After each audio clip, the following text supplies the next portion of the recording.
कहानी की शुरुआत होती है बिली नाम के एक विजेल से, जो अपने बेस्ट फ्रेंड सोक्रेटिस नाम के एक लायन के साथ मस्ती कर रहा होता है। तभी उसे वहाँ हाइना पोप मिलता है, जिसे वो एक छड़ी की मदद से गोल्फ की तरह खेलने लगता है। तभी वहाँ उसकी वाइफ बोनी आती है और उसे कहती है कि वो पानी लाने के लिए जाने वाला था, पर वो यहाँ टाइम पास करने में लगा हुआ है। वहाँ उस जंगल की क्वीन हाथी उनके पास आती है और कहती है कि इस साल उनकी नदियों में पानी नहीं आया है, जबकि हर साल तो इस समय तक नदियों में पानी आ जाता था, पर पता नहीं इस साल क्या हुआ। यहाँ से सीन शिफ्ट होती है और हम चार्ल्स नाम के एक चिकन को देखते हैं, जिसे कुछ ही देर में उसका सिर्फ डिनर में बदलने वाला होता है, पर वो किसी तरह से अपने आप को छुड़ाकर वहाँ से भाग जाता है। वो उसकी शिप से बाहर कूदकर एक छोटे से बोट में आ जाता है, जहाँ उसे और भी कुछ एनिमल्स उस बोट पे मिलते हैं। उन सारे एनिमल्स को इंसानों की वजह से अपने घर को छोड़कर भागना पड़ा था। वो एक ऐसे जगह की तलाश में जा रहे होते हैं जहाँ अभी तक इंसान ना पहुँचे हों।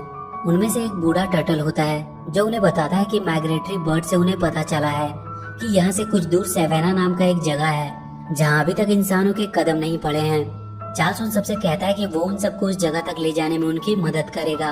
इधर सेवेना की क्वीन सबसे कह रही होती है कि उनके पास खाने का स्टॉक्स भी खत्म हो रहा है और पानी के छोटे छोटे तालाब भी लगभग सूख चुके हैं, और अगर ऐसे ही हालात रहे तो उन्हें सरवाइव करना मुश्किल हो जाएगा। चार्ल्स और उसकी टीम भी सेवेना की खोज करते हुए उसके बहुत करीब पहुंच चुके थे।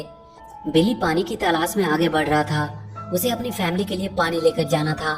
वहीं कुछ दूर पे बफेलो और राइनो का ग्रुप आपस में पहले पानी पीने के लिए लड़ रहे होते हैं। उनकी तरफ ध्यान ना देते हुए बिली सीधा वहाँ के तालाब से अपने बोतल में पानी भरने लगता है। जब उस पर राइनो और बफेलो की नजर पड़ती है तो वो गुस्से से उसे घूरते हैं। इधर बिली का बेटा जूनियर अपने दोस्तों के सामने अपने डैड की बहुत तारीफ कर रहा था। तभी वो सब देखते हैं कि बिली पानी को लेकर भागता हुआ आ रहा है और उसके पीछे बफेलो का एक ग्रुप पड़ा हुआ है। जूनियर खुश हो जाता है कि उसके डैड इतने मुसीबतों का सामना करते हुए भी उसके लिए पानी लेकर आ रहे हैं, पर उन बफेलो की वजह से बिली का सारा पानी बह जाता है। जूनियर के दोस्त उसका मजाक उड़ाने लगते हैं। वो बहुत उदास हो जाता है। उसे मनाने के लिए बिली उसके पास जाता है, पर वो बहुत गुस्से में होता है और वो बिली से कह देता है कि आज से वो उसका डैड नहीं है। बिली दुखी होकर वहाँ से चला जाता है। बोनी जूनियर से कहती है कि उसे अपने डैड से ऐसी बातें नहीं करनी चाहिए थी, पर वो कहता है कि उसे किसी से बात नहीं करनी, उसे अकेला छोड़ दे।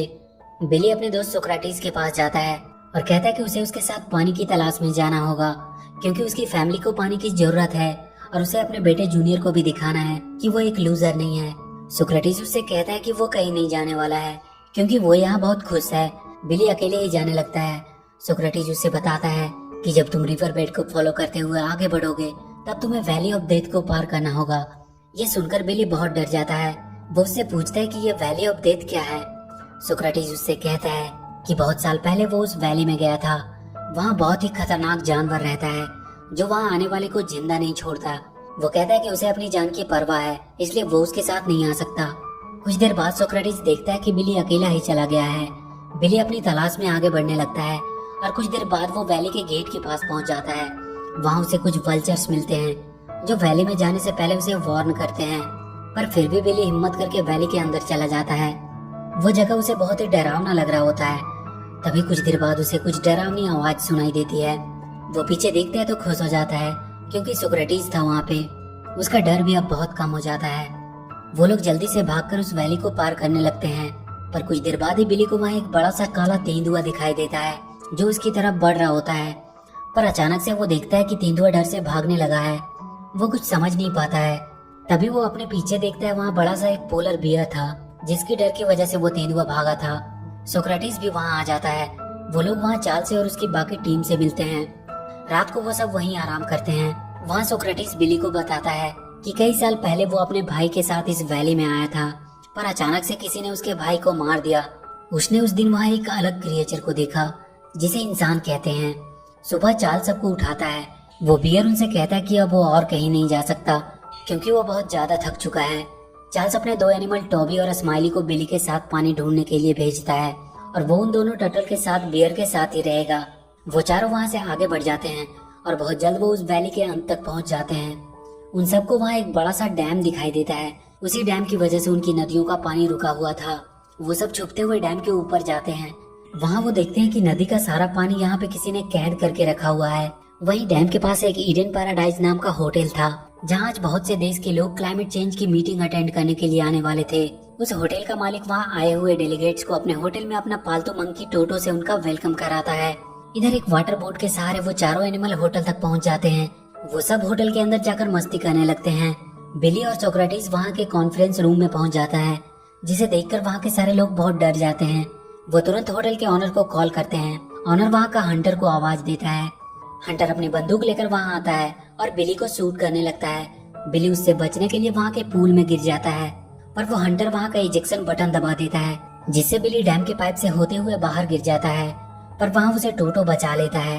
टोटो उन सभी एनिमल को हंटर से बचाने के लिए उस होटल के एक रूम में उन्हें छुपा देता है, पर वो सारे मिलकर उस होटल के कमरे को पूरी तरह से बर्बाद कर देते हैं। टोटो उन्हें समझाने आता है कि ऐसा करने से वो अपनी जान को खतरे में डाल रहे हैं। बिली उससे कहता है कि वो लोग यहाँ छुपे नहीं रह सकते, क्योंकि उन्हें उनकी फैमिली के लिए पानी लेके जाना है। टोटो उनसे कहता है कि उन्हें डैम के फ्लड गेट्स को खोलना होगा, जिससे उनकी नदियों में वापस से पानी जाने लगेगा। टोटो उन सबको लेकर डैम के मोटर रूम में पहुंचता है। बिली फ्लड गेट्स को खोलने की कोशिश करने लगता है। तभी वहाँ वो हंटर आता है और सोक्रेटिस को शूट करके बेहोश कर देता है। बिली से वहाँ का एक बटन दब जाता है, जिसकी वजह से फ्लड गेट्स खुलने लगता है और वो भी उसमें गिरकर बहने लगता है, और उसमें बहकर वो वहाँ से बाहर निकल जाता है। टोबी और स्माइली भी उसके थ्रू ही बाहर आ जाते हैं। वो हंटर जल्दी से फ्लड गेट को बंद करता है और उन सबको मारने के लिए अपनी जीप लेकर उनके पास पहुंचता है। वो सब भागने लगते हैं। वो अपनी जीप से उनका पीछा कर रहा होता है, पर चार्ल्स उन दोनों टर्टल की मदद से उसकी जीप को पलट देता है।